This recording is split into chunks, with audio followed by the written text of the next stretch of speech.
When an ET looked down at our IQ, astrophysicist, yeah, right, Neil deGrasse Tyson worries that super smart aliens have visited Earth and thought we were dumb. My great fear is that we've in fact been visited by intelligent aliens, right, but they chose not to make contact on the conclusion that there's no sign of intelligent life on Earth. And what might aliens think of Earth's signals?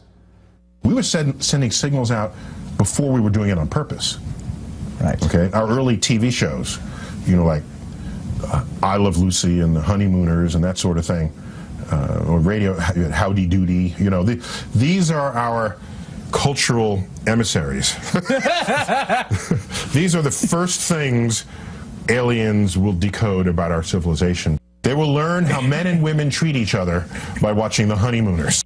I don't know what's worse, him ragging on some classic American television or Christopher Hayes laughing, giggling, chortling over really, really bad jokes. I don't even know where to start except, Gavin, you have a look of pain. I hate this guy. Okay. I remember hearing Chris Hardwick on a podcast talk about Neil deGrasse Tyson, and he was just salivating. White liberal nerds love this guy so much he could defecate on them like Martin Bashir's fantasies, and they would dance in the streets. Do I have to edit that out? All he does is he's drunk with adulation, and he talks about things like, when I was young in New York, I would get racially profiled when I go into stores.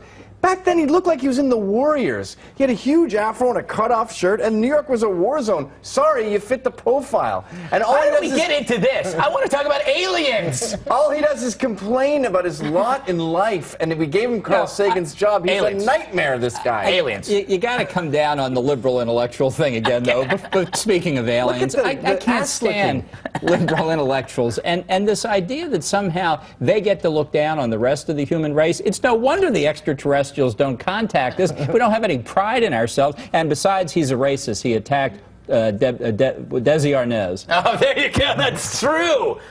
Damn it. Andy? Yeah. Thoughts? No. No? He also won't shut up about creationists. All right, we get it. Sorry. Look,